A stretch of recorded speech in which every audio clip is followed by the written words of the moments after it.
Hey guys, SoCal Val here. You are listening to the Hitting the Turnbuckle podcast. Welcome everybody back to the Hitting the Turnbuckle channel. This is the Monday Night Raw review, fresh off Survivor Series, fresh off the returns of Randy. Welcome everybody back to the Hitting the Turnbuckle channel. This is the Monday Night Raw review, fresh off Survivor Series, fresh off the returns of Randy Orton and CM Punk. Yes, I know I was wrong. He did return. My bad. I've given my head a wobble for the whole of the week so far. So there we go. Raw kicked off with Randy Orton, and he was happy to be back. He's still got some unfinished business with the bloodline that he'll take care of. He's also got some unfinished business with Judgment Day.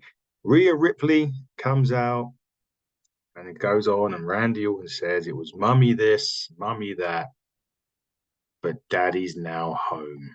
And he's going to put the bloodline out permanently, interestingly enough. So we'll see what happens with that. Judgment Day tried to attack Randy Orton from behind, and Orton hits the RKO on JD McDonough. But then Orton picks up the mic again and says to Dominic, don't leave the arena. He's going to find Adam Pearce, and he's going to get his match with Dominic Mysterio one-on-one tonight. They saw our Truth meeting recording artist Jelly Roll as well. Jelly Roll.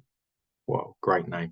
Anyway, the first match they had on Raw was the, I think it was Tag Team Turmoil. DIY, Alpha Academy, New Day, Imperium, the Creed Brothers in the Sheer. And the winners will become the number one contenders for the Unified Tag Team Championships to currently hold by the Judgment Day. And amazingly enough, the winners of this match, which was a very, very good match, was the Creed Brothers. And they finally beat Imperium at the end to win that match. This was, as I said, brilliant tag team match. The tag team tournament really did look good. It's nice that they showcased the tag team division as well. So interestingly enough, the Creed Brothers against Judgment Day to come. Damian Priest backstage, by the way, he knows that he let the team down at War Games. It was him. And he was hoping they didn't want to make a judge or hold a grudge against him. And they're not going to, apparently. So he was happy about that, at least. Now, for weeks and weeks and weeks, Shinsuke Nakamura has been coming on saying, who is his target? He's got this target. We've been waiting for him to hit the target. And we finally found out that the target was the American Nightmare, Cody Rhodes. Shinsuke Nakamura says, comes on the TV and says, Cody was in the ring, cutting a promo, goes dark, the screen goes out. There's Nakamura. Cody, you're a brave hero who's won his battle. Now you say you need to continue your story, but I need you to set me free, to awaken men to evolve. I was very patient with you week after week, but now I'm done waiting and I'm going to bring chaos to you. And he blinds Cody with the red mist because he was behind him at this point to close the segment. So Nakamura's target for so long was Cody Rhodes. So another chapter in the book for Cody to finish the story is now taking him to chapter Nakamura. It should be a really good feud. 7 weeks to the Rumble. Cody did say during his promo that he was going to be he announced himself as the first competitor into the 2024 Royal Rumble at the same time. So I am very much looking forward to six or so weeks maybe of Nakamura and Cody. I would imagine they would have a match somewhere in the line. Don't forget, there is now no pay-per-view from the WWE. There's NXT before the Royal Rumble, but there is no main, they say the main show pay-per-views up until the Rumble. So 6-7 weeks of build or storylines. Cody and Nakamura being one of them. The next match, what I like to call a good old-fashioned meat slapper, Bronson Reed and Ivar. It was just that. They went crazy. And it resulted into a double count out. There was a flying cannonball sent on off the production case by Ivar. I love these two guys. They two can throw down. They can go. and we need to see more of it. And yeah, double count out. So perhaps we will see more of this feud. I hope so. But yeah, great match. These two are very underutilized as well. So really, really good. Love this match. Zoe Stark was at the back having a conversation with Baszler. She's still not happy about losing to Rhea Ripley. And Shayna was saying that she gets another shot. She will get another shot. She's only been 6 months. Nia Jax comes in and starts kicking off, and that has a match near enough straight away with Nia Jax and Zoe Stark, which we'll get to. But R-Truth made a mess of the Judgment Day's clubhouse. He wants to be a fifth member in the war games. Priest thanks Truth for the reminder. Truth is elated that Randy Orton is back. Judgment Day tells Truth to leave, and JD McDonough says he will take care of him. Then we move to the aforementioned Nia Jax Zoe Stark match, which was won by Nia Jax with the Annihilator. Nia, she's been back a little while now. She's done all right. I mean, I think she's done okay. They've not put her one-on-one with Rhea Ripley yet, so that'll be an interesting match. Perhaps we'll get along the way to the Women's Royal Rumble as well, which will also be at the end of January. So we will see how that goes. But she beat Zoe Stark.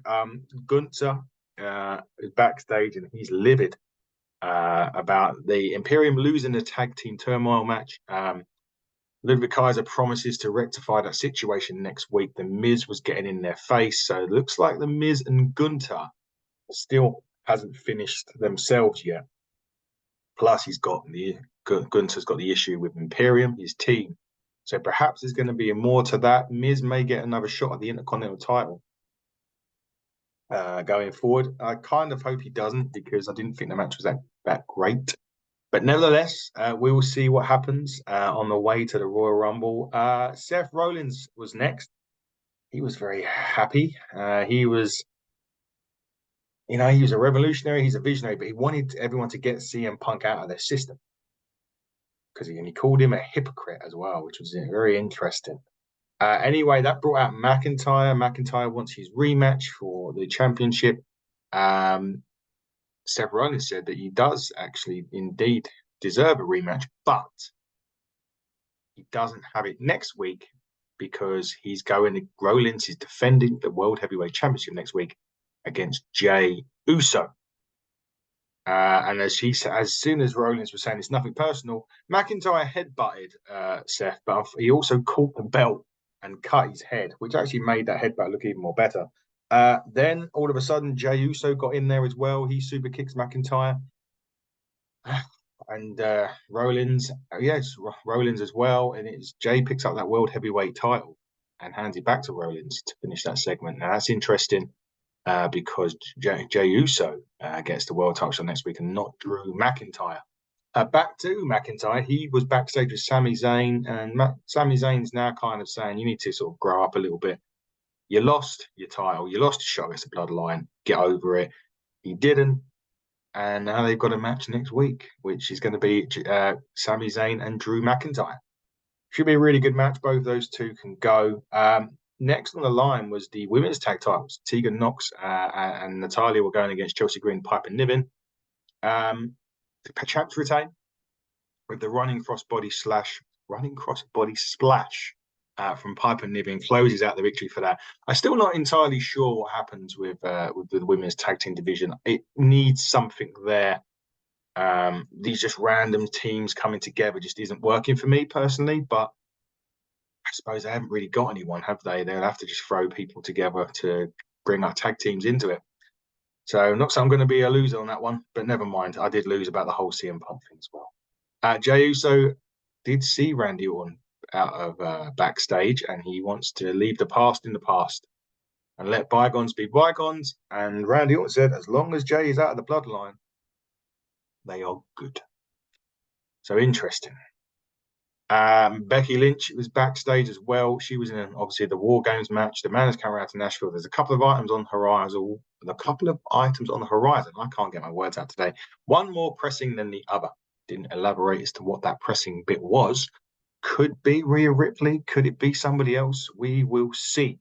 Randy Orton and Dominic Mysterio had a really good match next. No surprises to know that Randy Orton wins with the RKO. That was the main event of Raw. Really, really good main event. Randy Orton's great to see him back. Great to see him hitting the moves that we're so used to him hitting, and also the RKO, especially because of his back injury. So I'm really happy that Randy's back. What happens with Randy? This is it. He's actually scheduled to appear on SmackDown this week. So Randy Orton, a free agent, can currently go anywhere, not assigned to a brand. Not that it matters even if he was. But nevertheless, he'll be on SmackDown this week. So is Randy Orton going to go after the bloodline? SmackDown. We will find out Friday. The moment everybody was waiting for, the moment everybody wanted to see, what was he going to do? What bombs was he going to drop? Was he going to mention AEW? It was a CM Punk promo, and he didn't drop any kind of bombs, really, at all. He was more happy to be back than anything else. He did say a quote at the end that he wasn't here to make friends, he was here to make money, which could be a little subtle dig at AEW where they could have made a lot of money. Now, this promo has garnered a lot of heat online because it was like a weakened version of Punk. And here's the thing about this. Here's my view on this, and be interested to get your view, guys, view at home. CM Punk was never going to come out here and rip AEW to shreds. He certainly weren't going to come out here and rip Seth Rollins to shreds. They're not in a program yet. So why would he mention it? Seth's busy with the world title with Jey Uso. He called CM Punk a hypocrite earlier on, and you can make into that what you will. But there is no reason for CM Punk to come out and say anything, especially about AEW. I think there's a legal thing about that where he can't anyway. But he's not going to come out and drop bombs on Seth Rollins yet. He probably will another time, another show or another Raw once the program starts. We also been hearing that he's also going into a program with Roman Reigns in the future. Now, that's got money written all over it. Where does it leave CM Punk? Well, next, he's not advertised for SmackDown. It'll probably be on Raw next week. Seth's defending against Jey Uso. So will we see a bit of more interaction between Punk and Rollins? I'm looking forward to their first promo that they do together in the same ring at the same time. And I think that's when you will get what you guys have been waiting for, which is a pipe bomb from CM Punk. Raw was really good this week. 3 solid hours of wrestling. I personally wasn't bored through it. I'm giving it an 8 out of 10. I thought it was a really good show. It was great to see the big guns back with Orton and Punk and etc. And it does lead you on to think what's next or what's going to happen next week on Monday Night Raw. But guys, this has been the Raw review show on the Hitting the Turnbuckle channel.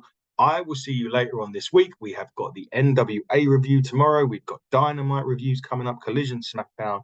And we're going to be having our part 2 with Eric Bischoff in the very near future as well. But until then, everybody, buckle down and stay safe.